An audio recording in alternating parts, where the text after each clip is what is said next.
හිමාලයේ මහ වනාන්තරයක් මැද දවසක් මිනිසෙක් බොහොම කලබලෙන් දුවමින් හිටියා. මුණ පැත්ත බැලුවත් පේන්නේ ගස් විතරයි. ඌට යන පාරක් හොයාගන්න බෑ. ආපහු යන්නත් බෑ. අන්තිමේදී මේ මිනිහට හොඳටම බය හිතුණා. අනේ මම මෙතන අතරමං වෙලා කියලා කෑගහමින් ඔහු උදව් ඉල්ලුවා. ඔහු ඒ වෙලාවේ දැනගෙන හිටියේ නැහැ තමන්ගේ ජීවිතය බේරගන්න ඉස්සරහට එන සත්වයාගෙන් ටික දවසකට පස්සේ තමන් මොන වගේ දෙයක් ඉල්ලයිද කියලා. ඒ සතා සාමාන්‍ය අලියෙක් නෙවි. ඒ තමයි හිමාලයේ අලි 80,000ක් පවා තම නායකයා විදිහට පිළිගත්ත පුදුමාකාර ගුණවත් අලි රජෙක්. මේ සීලව නාගරාජ ජාතකය. ආශය බොහෝ වේවා. අපේ නාලිකාවට සාදරයෙන් පිළිගන්නවා.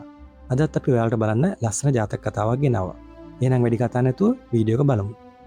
බුදුරජාණන් වහන්සේ රජගහනුවර වේළුවනාරාමේ වැඩ සිටින කාලේ දේවදත්ත තෙරුන්ගේ කෙලෙහි ගුණයක් නුමතිකම ගැන ධම්සභා මණ්ඩපයේ රැස්ව සිටි භික්ෂූන් වහන්සේලා කතා කරමින් සිටියා. පින්වත් මහණෙනි, ඔබලා කුමක් ගැන සාකච්ඡා කරන්නෙහිද? ස්වාමිනී, දේවදත්ත තෙරුන් බුදුරජාණන් වහන්සේගේ ගුණ නොදන්නා කෘතග්නයෙකි. අප ඒ පිළිබඳවයි කතා කළේ. පින්වත් මහණෙනි, අහන්න. දේවදත්ත මීට පෙරද මෙසේම කෘතග්නයෙක් විය. ඔහු කිසි කලක මාගේ ගුණ දැන නැත. බොහෝ කාලයකට කලින් බරණැස් නුවර බ්‍රහ්මදත්ත රජතුමා රාජ්‍ය කරන කාලේ හිමාලයේ මේ අලි රජා උපත ලැබුවා. ඔහු සාමාන්‍ය අලියෙක් වගේ නෙවෙයි. ඔහුගේ ශරීරය රිදී වගේ සුදුයි. ඇස් දෙක හරිම දිලිසෙනවා. මුඛය රතු පැහැයෙන් ලස්සනට පේනවා. සොඬත් හරිම ලස්සනයි. ඔහු වැඩෙන්න හිමාලයේ හිටපු අලි 80,000ක් ඔහු වටා එකතු වුණා. අන්තිමේදී ඒ හැමෝම ඔහුව තමන්ගේ නායකයා විදිහට පිළිගත්තා. හැබැයි මේ අලි රජාගේ ලොකුම විශේෂත්වයේ තිබුණේ ඔහුගේ ලස්සන පෙනුමේ විතරක් නෙවෙයි. ඔහු හරිම කරුණාවන්තයි. හොඳ ගතිගුණ තියෙන කෙනෙක්. කාලයක් යද්දී සීලව නාගරාජ තමන් එක්ක හිටපු අලින්ගේ හැසිරීම ගැන ටිකක් කනගාටු වුණා. ඔවුන් අතර දුෂ්ට ගති වැඩි වෙනවා කියලා ඔහුට තේරුණා. මේ වගේ හැසිරෙන පිරිසක් එක්ක ඉන්න එක හොඳ නෑ කියලා ඔහු තීරණය කළා. ඒ නිසා අලි 80,000කින්ම වෙන් වෙලා වනයේ තනිවම ජීවත් වෙන්න පටන් ගත්තා. ඒ නිසාම ඔහුට ලැබුණේ සීලව නාගරාජ, සීලවත් අලි රජු කියන නමයි. ඔය අතරේ දවසක් බරණැස් නුවර හිටපු වැඩි මිනිසෙක් තමන්ගේ රැකියාවට අවශ්‍ය දේවල් හොයාගෙන හිමාලයට ආවා. හැබැයි වනය ඇතුළට ගියාට පස්සේ ඔහුට පාර හොයාගන්න බැරි වුණා. මේ පැත්තට ගියා. ඒ පැත්තට ගියා. ඒත් කිසිම තැනක් හුරු නැහැ. වටේම විශාල ගස්, කඳු, ඝන වනාන්තරය. අන්තිමේදී ඔහු හොඳටම බය වෙලා අනේ මම මෙතන අතරමං වෙලා කියමින් උදව් ඉල්ලලා කෑ ගහුවා. මේ මිනිසාගේ කෑගැසීම වනය පුරා ඇහුණා. ඒ හඬ සීලව නාගරාජටත් ඇහුණා. කවුරු හරි අමාරුවක වැටිලා වගේ කියලා හිතපු අලි රජා ඒ පැත්තට ගියා. හැබැයි අලියා තමන් දිහාට එනව දැක්ක ගමන් මිනිහා තවත් බය වුණා. ඔහු දුවන්න පටන් ගත්තා. සීලව නාගරාජත් නතර වුණා. මිනිහා නතර වුණාම අලියා ඉස්සරහට ආවා. මිනිහා ආයෙත් දුවනකොට අලියා ආයෙත් නතර වුණා. ටික වෙලාවකට පස්සේ මිනිහට තීරුණා. අලියා මට පහර දෙන්න නෙවෙයි එන්නේ. මම දුවනකොට ඒකත් නතර වෙනවා. ඒ නිසා ඔහු බය නැතුව එතන නතර වුණා. සීලව නාගරාජ හෙමින් මිනිසා ළඟට ගියා. යහළුව, ඇයි මේ විදිහට වනයේ ඇවිදින්නේ? මිනිහා බොහොම බයින් කිව්වා. ස්වාමිනී, මට පාර වැරදුනා. මම මෙතන මැරෙයි කියලා බයයි. මිනිහාගේ තත්ත්වේ දැකපු සීලව නාගරාජට ඔහු ගැන දුක හිතුණා. බය වෙන්න එපා කියලා ඔහු මිනිසාව තමන්ගේ වාසස්ථානයට එක්කගෙන ගියා. සීලව නාගරාජ ඒ මිනිසාව දවස් කිහිපයක් තමන් ළඟ තියාගත්තා. වනයේ තිබුණු විවිධ පළතුරු ගෙනත් දුන්නා. හොඳින් කන්න බොන්න දුන්නා. බය නැති වෙනකම් ඔහු ගැන බලාගත්තා.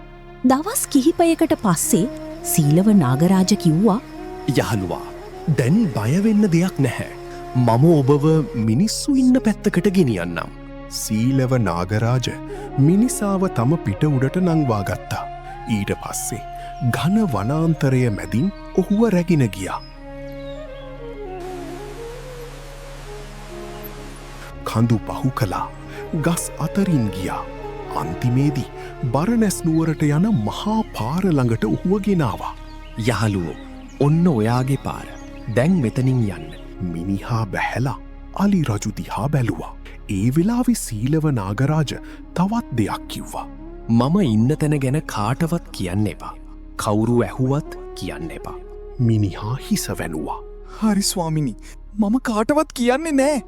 මිනිහා බරණැස් නුවරට ආවා.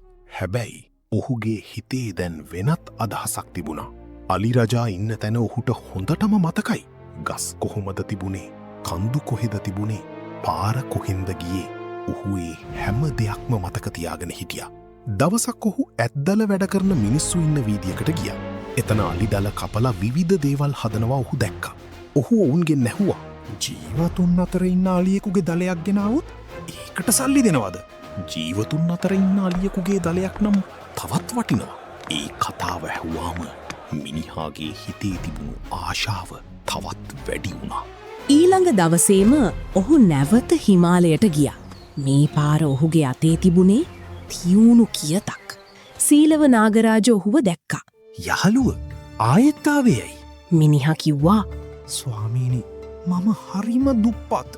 මට ජීවත් වෙන්න විදිහක් නෑ.